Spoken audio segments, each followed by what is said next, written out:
2008년 리만 브라더스 사태로 이야기를 시작해 보겠습니다. 잘 기억하시듯이 2008년도에 이제 리만 브라더스를 포함한 몇몇 그 금융권 회사들이 파산을 했습니다.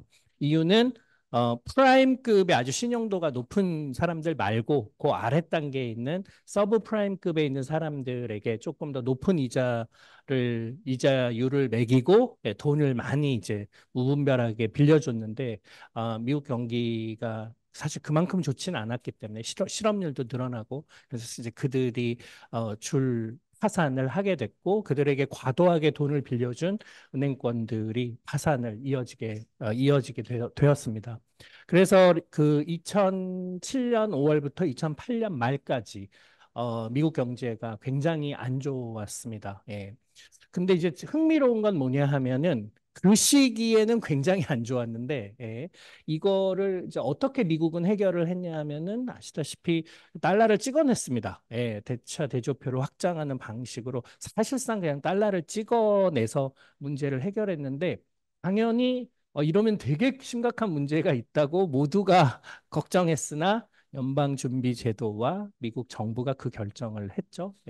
그래서 세계 경제에 영향을 많이 미칠 거라고 생각했는데 생각보다 보시는 것처럼 괜찮았습니다. 그리고 세계 경제도 생각보다 2010년도 주식 투자하신 분들은 기억하시겠지만 다 경기가 아주 좋았고 많은 기업들의 주식이 폭등했습니다. 왜 그러냐? 뭐라고 이제 사후 해석을 하고 있냐 하면 아이폰 덕분이라고 해석을 하고 있습니다. 그러니까 많은 사람들이 이제 가전제품 수준이 아니라 1인당 한 명이 2년마다 거의 200만 원에 가까운 장비를 구입하고 그 안에 무엇보다도 앱스토어가 있으면서 수많은 스타트업들이 만들어지고 온라인, 오프라인 산업들, 제조업, 유통업, 그리고 IT 업계까지 전반적으로 큰 부흥을 만들었다라고 생각하고 있습니다. 그래서 지금 이제 2020년이 돼서 다시 코비드 19 때문에 세계 경제가 굉장히 어려운데 그리고 우리는 매년 이제 내년이 더 안 좋을 거야. 내년이 다 안 좋을 거야. 이제 이런 얘기를 듣고 있는데 이 문제를 해결하기 위해서 마치 2008년 이 리만 브라더스 사태 때 이걸 해결한 게 컨슈머 텍 이노베이션이었던 것처럼 2023년에도 코로나의 영향을 해결하기 위해서 우리가 새로운 테크 이노베이션이 있어야 된다고 생각하고 있고요. 제2의 아이폰을 찾는 일을 뭐 지난 10년 전부터 실리콘밸리를 중심으로 해오고 있습니다. 그거를 이제 Next Big Things라고 부르죠. 그래서 이걸 찾기 위한 여러 노력들을 하고 페이스북은 이제 온라인 소셜 미디어만이 아니라 오프라인 그러니까 오큘러스를 사고 그 퀘스트를 만들고 하면서 하드웨어, 소프트웨어의 둘 다 산업에 뛰어들겠다. 삼성을 모델로 한 이제 이런 일까지 하고 있습니다. 그리고 CES는 지난 10년간 우리 쇼에서 제2의 아이폰 넥스트 빅띵을 찾으세요라는 모토를 내걸고 그걸 찾기 위한 여러 가지 이제 노력도 하고 보여주기도 하고 거기에 관한 세션들도 이제 많이 열었습니다. 그래서 사실상 힘든 세계 경제를 업그레이드 하는데 엔터프라이즈 테크 이노베이션 으로 그걸 부스팅 하겠다라는 게 CES의 모토입니다. 그런데 이게 지금 지난 10년간 CES가 그 Next Big Thing 제2의 아이폰이라 될 거라고 팔았던 약들입니다. 네. 보시면 우선 뭐 스마트홈 10년째 계속 스마트홈이 중요하다고 얘기하고 있는데 아직도 스마트홈은 안 오고 있고요. 통신 프로토콜 다 다르고 데이터 표준화 안 돼 있고 하나 업그레이드 하면은 연결 안 되고 그래서 사실상 가전제품이 연결돼서 스마트하게 작동하는 일은 아직도 벌어지지 않고 있고요. 4K, 8K 이 변화가 이제 더 이상 의미 없어지게 됐습니다. 4K와 8K를 구별하려면 우리가 1.5m 앞에서 봐야 되는데 TV를 이제 보지도 않습니다. 다들 거실에 모여서 TV를 보는 문화 자체가 사라졌고 다들 핸드폰을 눈앞에 가까이 대는 방식으로 스펙타클을 경험하고 있고요. 그 다음에 뭐 드론, 10년째 얘기하고 있지만 물론 국토교통부가 미래교통과를 만들긴 했습니다만 2030년이 넘어봐야 알 것 같고요. 5G 시대가 올 거라고, 그리고 스마트 시티가 되려면 5G, 자율주행이 되려면, 그 차 자체의 비전 센서나 라이다 레이더로는 안 되니까 도시 곳곳에 교통 상황을 모니터링하고 그걸 모든 차에게 10만 킬로 다니는 동안 1초도 끊기지 않게 정보를 제공하겠다. 뭐 이런 얘기도 하면서 5G가 시대가 올 거라고 생각했는데, 어, 우리나라는 그리고 세계 최초로 5G를 열었고요. 근데 지금 현재 상황은 5G 보급률이 40%가 안 되고 대부분 다 우리가 그 속도의 10분의 1인 4G의 서비스들을 통상 받고 있고요. 통신 요금만 사실상 올라간 상황입니다. 그러니까 다시 말하면 지금 여기서 말한 대부분의 것들이 아직도 앞으로 좋아질 거야라고 얘기하고 있지만 실제로 우리의 라이프 스타일, 정보를 받아들이는 삶의 양식을 바꿀 아이폰 같은 그런 변화를 만들어낸 키워드 테크놀로지는 없다고 보여집니다. 이 중에서 제일, 그러니까 다 힘들고 어렵고 생각보다 발전이 더디고 태양광 패널의 효율은 아직도 우리가 기대하는 만큼 못 미치고 하고 있는데 유일하게 퍼포먼스가 우리가 기대하는 것보다 나은 게 AI입니다. 이거밖에 없다는 게 작년 뭐 올해 CES에서 그들이 이제 토론한 주된 내용이죠. 디지털 헬스가 많이 성장했습니다. 그래서 여기 이 회사들 숫자로 보면 굉장히 좋지만 우리가 평소에 이거를 많이 사용하고 있지는 않다는 점에선 사실상 AI가 이제 유니크하다고 볼 수 있죠. 그래서 지금 현재, 그러니까 올해 초 CES의 모토는 뭐였냐면 AI만 잘 하고 있으니까 AI를 가지고 다 발전이 더딘 상용화가 느린 그곳에 문제를 해결하자. 다이브 인이라는 게 올해 모토였습니다. 그래서 AIX 우리로 따지면 그런 이제 것들을 많이 주목을 하게 된 거죠. 그래서 이제 이 중에서 뭐가 그러면은 이제 가장 핵심이 될 거냐 앞으로 여러 이제 의견들이 있습니다. 근데 이제 저는 오늘 뇌과학적인 관점으로 보자면은 소셜 로봇의 시대가 올 거라고 보여지고 이게 소셜 로봇 또 제2의 아이폰으로서도 기능하겠지만 뇌과학, 뇌인지 과학 분야에도 굉장히 크게 기여할 거라고 기대를 하고 있습니다. 이 소셜 로봇 시대가 오게 된 건 결정적으로는 잘 아시다시피 인바디드 AI 때문입니다. 그러니까 기계공학적인 방식으로 로봇 문제를 해결하는 게 아니라 로봇을 그냥 몸을 가진 AI라고 보는 거죠. 그래서 로봇을 대충 만들고 튼튼하게 만들고 센서를 많이 달고 사실상 이제 인공지능으로 많은 문제들을 해결하려고 하는 거죠. 예. 그 전에는 뭐 걷고 뛰고 밀어도 안 넘어지고 뭐 이런 것 자체가 굉장히 지능적인 행위였는데 사실 그렇게 해서 뛰어서 와도 뭐 할 게 없죠. 뇌가 비어 있으니까. 그래서 이제 그게 아니라 AI 몸을 가진 AI를 만들자라는 겁니다. 근데 이제 AI가 몸을 갖게 되면은 그 이전에 안 하던 고민들을 하게 되죠. 일단 에너지를 특정한 레벨 이상으로 항상 유지해야 될 테고요. 예. 그리고 이제 사물을 파악하고 예. 그 다음 행동을 어떻게 해야 될지를 맞춰보고 예. 이런 물리적 환경들을 잘 이해해야 되니까 인간의 뇌가 하고 있는 일을 상당히 많이 필요로 할 거고요. 그거를 어느 한 모델리티로 정보를 받는 게 아닐 테니까 당연히 오감에 준하는 멀티모달 파운데이션 모델을 필요로 하는 상황이 될 거라고 보여집니다. 그래서 결국은 로봇의 머릿속에 월드 모델을 만드는 일을 해야 되는데 로봇의 머릿속에 월드 모델을 만들고 거기에 맞춰서 반응하는 걸 우리가 커그니션이라고 부릅니다. 예, 그러니까 이제 인바디드 AI가 그야말로 커그니션을 하는 그런 시대가 오게 될 거라고 보여지고요. 이걸 위해서는 세상을 센싱해야 되고 거기에 맞춰서 적절히 반응하고 다음 상황을 예측해야 될 거라고 보여집니다. 물론 이제 이 일은 제조업에서 먼저 벌어졌고요. 그 인더스트리얼 로봇 중심으로 이제 벌어졌습니다. 다시 말하면 전문가가 옆에 있고 반복적인 일을 수행하는 인더스트리얼 로봇 중심이었는데 소셜 로봇을 제가 강조드리는 이유는 얘네들이 오픈 스페이스로 우리 사회에 나와서 저랑 같이 횡단보도에서 신호를 기다리는 이런 일들이 이제 앞으로 벌어질 거고 미국은 이미 택배 혹은 그 배달하는 로봇들이 길거리를 돌아다니고 저랑 같이 횡단보도에 서 있는 경험들을 이제 하고 있죠.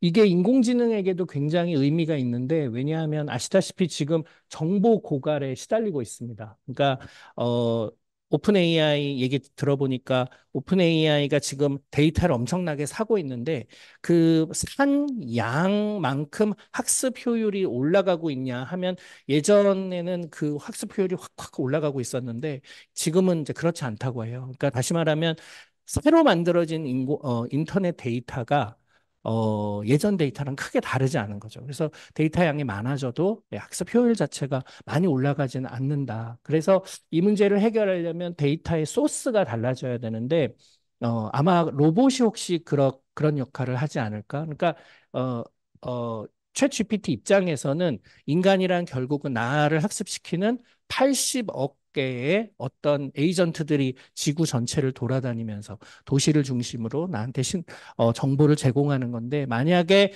80억 개의 로봇이 세상을 돌아다니면서 자신이 얻는 데이터를 만약에 이제 챗 GPT에 올려놓고 학습할 수 있다면 이들은 뭐 아주 데스밸리에도 깊은 심해에도 뭐 달에도 갈 수 있고 도시 중심의 인간 중심의 삶에만 돌아다니진 않을 테니까 훨씬 더 다양하게 새로운 데이터를 만들 거라고 지금 보여집니다.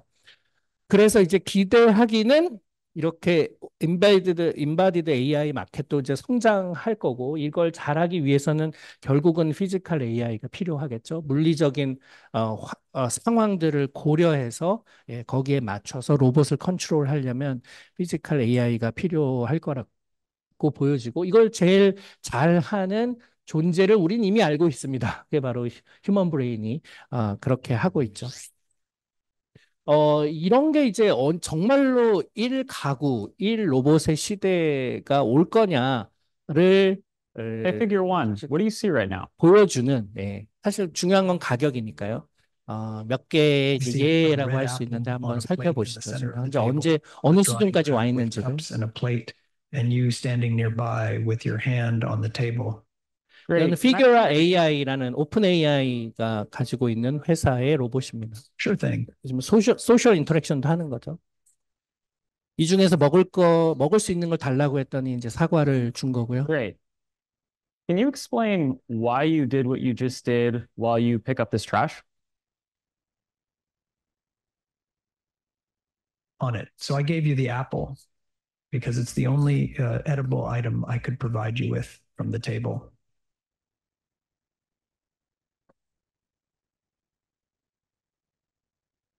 Great. So, based on the scene right now, where do you think the dishes in front of you go next?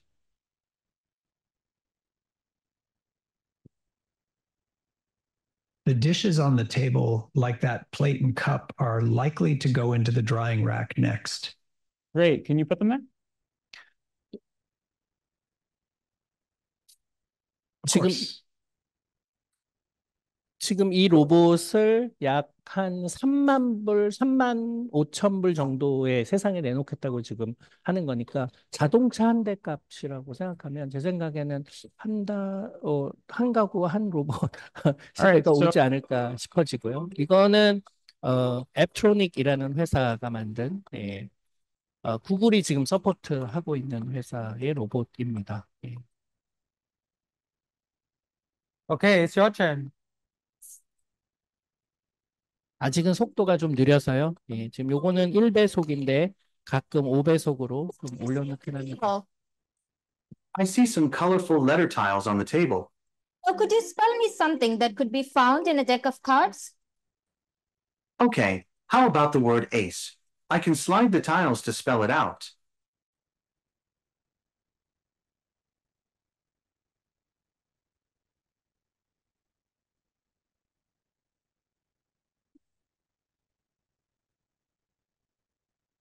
이제 보시면은 이제 로봇의 움직임이 좀 자연스러워졌고 그다음에 챗 GPT가 내장되어 있으니까 뭐 소셜 인터랙션이 어느 정도 되어 있는 상황인데 그 두 가지가 그냥 결합되어 있다고 해서 소셜 로봇으로 제대로 기능하기는 어려워 보입니다. 그래서 어떻게 하면 얘가 조금 더 인간이 기대하는 방식으로 작동하게 할까 하는 게 이제 중요하다고 생각하고요. 그래서 저희 뇌인지과학과는 내년부터 이제 이 로봇이 상용화가 되면 저희 공간에 이 로봇들이 돌아다니게 하고 그들에게 특별한 미션을 주고 그 공간 안에서 뭐 예를 들면 에너지를 30% 이하로 만들지 않으면서 그러니까 스스로 충전하면서 같이 대학원생들을 방해하진 않으면서 그리고 뭔가를 도와달라고 하면 도와주면서 같은 이제 미션들을 주고 얘네들이 그 안에서 대학원생 또 교수들과 어떤 방식으로 사회적 행위들을 하는지를 관찰하는 이런 일들을 시작하려고 합니다.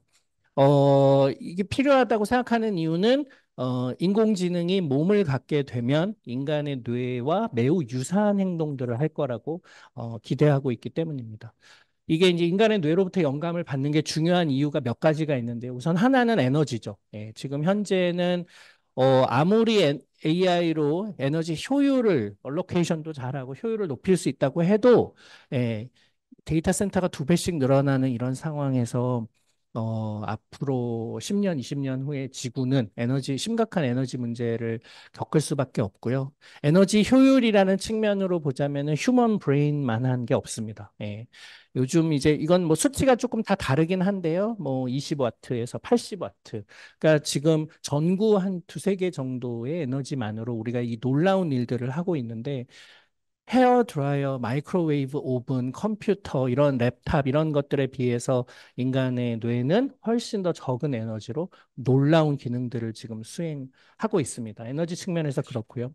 그 다음에 프라이버시 측면에서도 이제 빅데이터 인공지능만 능사는 아닐 거라고 많은 사람들이 생각하고 있습니다. 내 의료 데이터, 내 금융 데이터를 빅데이터 인공지능을 학습시키는데 주고 싶지 않은 사람들이 많죠. 그러니까 이런 사람들은 언디바이스 AI, 그러니까 이게 중앙에서 엄청난 계산을 하고 말단에서 로컬한 계산을 하기 위해서가 아니라 그냥 내 데이터를 이 단말기로부터 바깥으로 나가지 않았으면 좋겠다고 생각하는 사람들이 늘어날 거고요. 그러면 스몰 데이터로 어떻게 우리가 좋은 퍼포먼스를 낼 거냐? 이걸 제일 잘하는 게 휴먼 브레인이니까 스몰 데이터 인공지능을 우리가 함께 연구하지 않을 수가 없습니다. 네. 빅데이터 인공지능을 하지 말자는 게 아니라 둘 다 필요하다는 뜻이죠. 네. 게다가 이제 디지털 리터러시가 떨어지는 어르신들이라든가 아이들하고 이런 소셜 로봇이 인터랙션 하려면 사람이 기대하고 예측한 대로 사람하고 소셜 인터랙션을 하는 방식으로 소셜 인터랙션을 하는 로봇을 필요로 할 거라서 지금까지 인공지능이 think rationally, act rationally 관점으로 작동하고 굳이 인간의 뇌를 학습할 필요가 있냐라고 생각했다면 앞으로는 think humanly, act humanly 같은 이제 방식으로 작동하는 로봇을 필요로 할 거라고 생각하고 있습니다. 뇌과학적인 관점으로 보자면 이제 이런 변화가 저는 아주 의미가 있다고 보여지는데요. 예를 들면은 에너지 레벨이 0이 되면 안 된다라고 로봇에게 미션을 주면 얘가 에너지 레벨이 한 2, 30%만 돼도 플러그를 찾지 못하면 엄청 불안해할 거라고 보여집니다. 감정이란 사실 그렇게 나오는 거죠. 예. 방해물을 보면 피하고, 그러니까 좋은 거는 다가가고 싫은 건 피하고 싫어서 짜증내고 좋은 걸 얻지 못해서 불안해하고 하는 감정들이 사실은 그런 방식으로 이제 나오게 될 거고요. 협업을 하라고 미션을 주면 상대의 마음, 입장이 되기 위해서 애쓰고 그게 이제 멘탈라이제이션 같은 상황을 얘네들이 그러니까 저는 자연스럽게 그 기능이 을 만들어낼 거라고 보여집니다. 그리고 그걸 어떤 식으로 이걸 처음에는 행동 수준에서 미미킹을 할 거고 이거를 더 효율화하기 위해서 내부 구조를 바꿀 수 있도록 해주는 게 이제 중요한데 지금의 컴퓨터로는 그게 쉽지는 않겠지만 얘가 그런 행동을 미믹할 수 있는지를 우선 지금 첫 단계에서는 보고 싶습니다. 그리고 이제 그게 만약에 바이오 컴퓨터 혹은 뉴로모픽 칩으로 그걸 구현한다고 하면은 우리가 각 영역들이 이제 그 일을 어떻게 하고 있는지 꽤 알고 있기 때문에 그 네트워크를 좀 모사해 보는 것이 장기적인 플랜이라고 할 수 있습니다. 그러면 우리는 이렇게 지금 현재 수학 천재들이 만들어 놓은 소프트웨어와 하드웨어가 분리되어 있고 CPU와 메모리 스토리지가 분리되어 있고 이제 이런 시스템이 아니라 사실 그냥 계산도 하고 정보도 처리하고 정보도 저장하고 하는 그리고 자신의 모양을 바꾸면서 기능들이 더해지고 네트워크 스트럭처를 통해서 아주 효율적으로 작은 크기 안에서 인포메이션 프로세싱을 하는 그래서 환경의 복잡성이 늘어나더라도 자신의 복잡성을 비례하여 늘리지 않고도 환경의 복잡성에 대응할 수 있는 컴플렉스 시스템으로서의 인텔리전 시스템으로 나아가기 위해서는 어떤 언더라잉 프린시플이 필요한가 이걸 찾는 게 저희가 앞으로 하려는 일이고요. 저희가 뇌공학적인 연구가 그 뇌인지과학과에 반드시 필요한 이유 중에 하나가 저는 지금의 방식으로는 그냥 흉내만 낼 뿐 진짜 바이오 컴퓨터가 아닌 이상 뇌를 닮은 그러니까 뇌가 어떻게 작동하는지를 공학적으로 우리가 잘 이해하기 어려울 거라고 보기 때문에 뉴로모픽 컴퓨팅, 브레인 인스파이어드 AI 이런 분야를 이제 앞으로 좀 더 키우려고 생각을 하고 있습니다. 그리고 인간과 상호작용하는 게 무엇보다도 중요하죠. 아시다시피 뇌는 일렉트리컬 시그널로 정보를 처리하고요. 스파이크라는 디지털 신호, 또 덴드라이틱 포텐셜이라는 아날로그 신호, 이가 시냅스를 통해서 스파이크가 아날로그 신호로, 그러니까 다시 말하면 디지털 투 애널로그 컨버터가 시냅스고요. 또 소마, 엑손 힐락이 아날로그 투 디지털 컨버터고요. 그러니까 AD 컨버터와 DA 컨버터들의 복잡한 네트워크가 휴먼 브레인이라고 할 수 있는데 전기 신호로 커뮤니케이션하고 그러니까 사실상 우리가 만든 아티피셜 인포메이션 프로세서와 이 바이올로지컬 인포메이션 프로세서가 같은 언어, 같은 구조를 가지고 있습니다. 그러니까 이제 다이렉트 커뮤니케이션을 하게 하면 훨씬 더 효율적이겠죠. 네, 그래서 일론 머스크처럼 뉴럴링크를 만들어서 한 8명의 그 코파운더들과 함께 만들면서 이런 칩을 인간의 뇌랑 꽤 크기가 비슷한 돼지의 뇌에다가 삽입하고 돼지의 뇌 활동, 스페이셜 템포럴 패턴을 머신러닝으로 학습시켜서 돼지가 걸을 때는 이제 이런 패턴이 나오는구나를 학습하고 나면 임의의 상황일 때 그 패턴과 유사한 패턴이 나오면 지금 돼지가 걷고 있겠네라고 우리가 추정해 볼 수 있겠죠. 그 뉴럴링크랑 같이 일하고 있는 이 그레고리 쿠탱이라는 스위스 로잔 공대 교수는 척수 손상을 입어서 뇌는 멀쩡하지만 오른쪽 다리를 움직이지 못하는 원숭이를 연구하고 있습니다. 그래서 걷고 트레드밀 위에서 오른쪽 다리를 걷고 싶어 하는 신호가 발견되면 그걸 그 결과값을 오른쪽 다리 끝에 와이어리스 리시버를 달아서 바로 보내주는 거죠. 그래서 그 장치를 켜지 않으면 보시는 것처럼 오른쪽 다리를 전혀 움직이지 못하는데 그 장치를 켜면 이렇게 걸을 수 있는 그런 상황이 가능하도록 연구를 하고 있고요. 이런 연구를 왜 하느냐? 당연히 돼지와 원숭이를 위해서만 하는 건 아니죠. 작년에 사람에게도 성공했습니다. 그래서 지금 현재 휠체어 생활을 하는 그리고 몸을 전혀 움직이지 못하는 락킨 환자 한 12명 정도를 연구하고 있는데요. 지금 이 경우에는 이제 처음 걸었을 때 또 넉 달 후에 이렇게 지지대가 있으면 이렇게 조금 더 훨씬 자연스럽게 이제 걸을 수가 있는데 그 척수가 손상이 돼서 이걸 디투어하는 디바이스를 통해서 뇌로부터 내려오는 신호를 하반신에 전달하는 방식으로 작동을 하고 있습니다.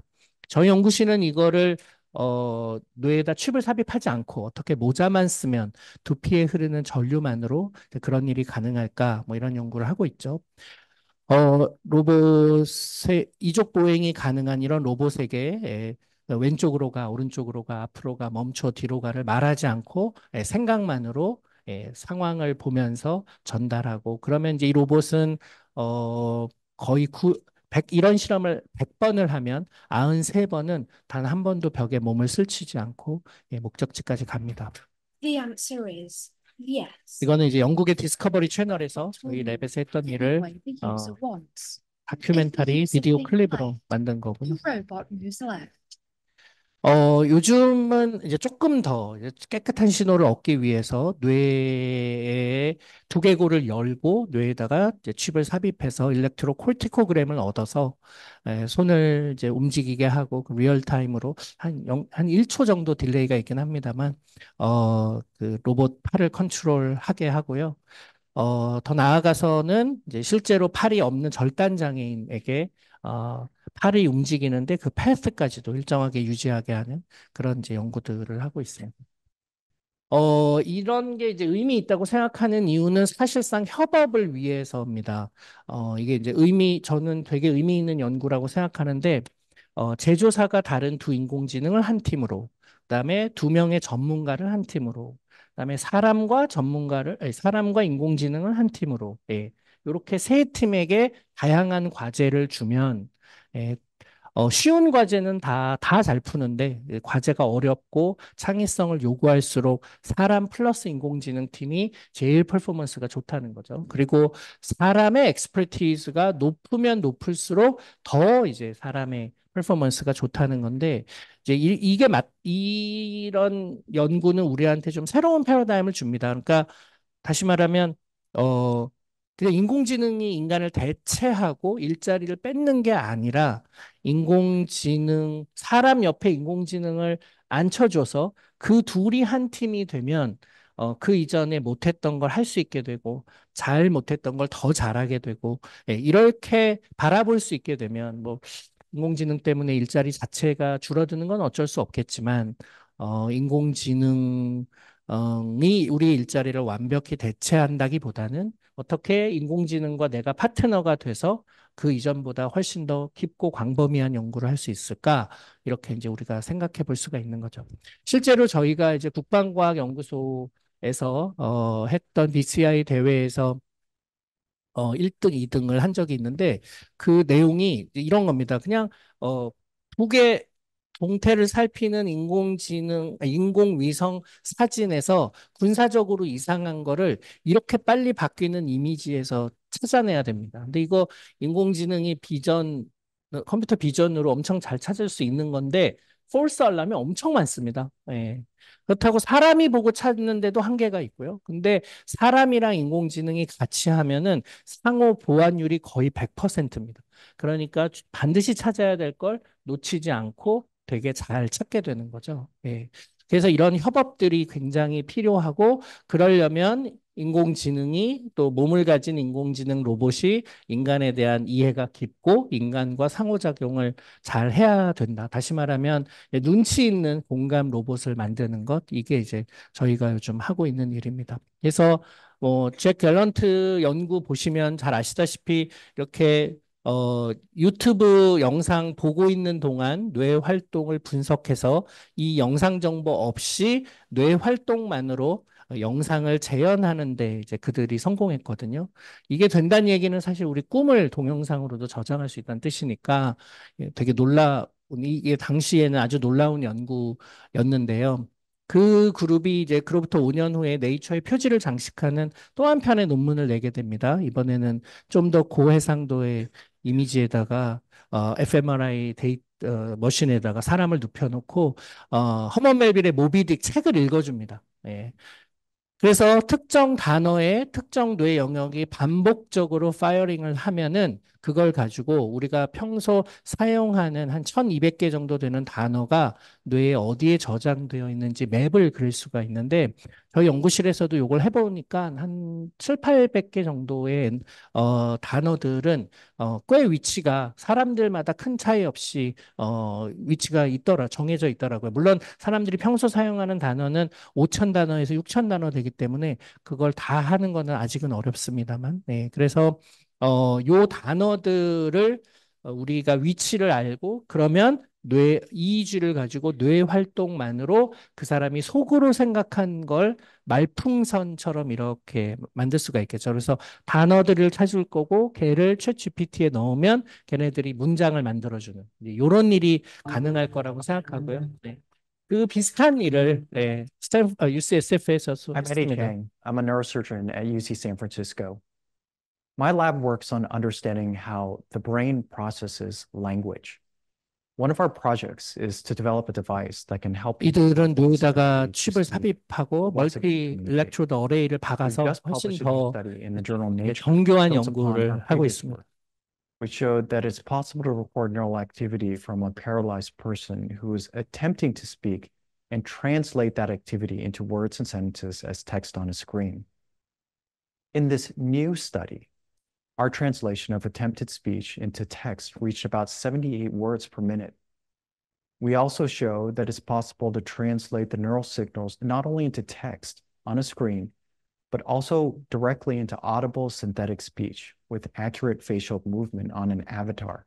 I think you are wonderful. This device reads the blueprint of instructions the brain is using to give to the muscles in the vocal tract.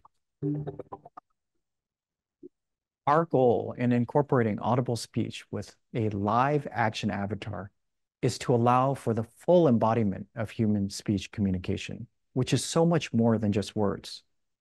Believe me, it is better. For us, this is an exciting new milestone that moves our device beyond proof of concept, and we think it will soon become a viable option for people who are paralyzed.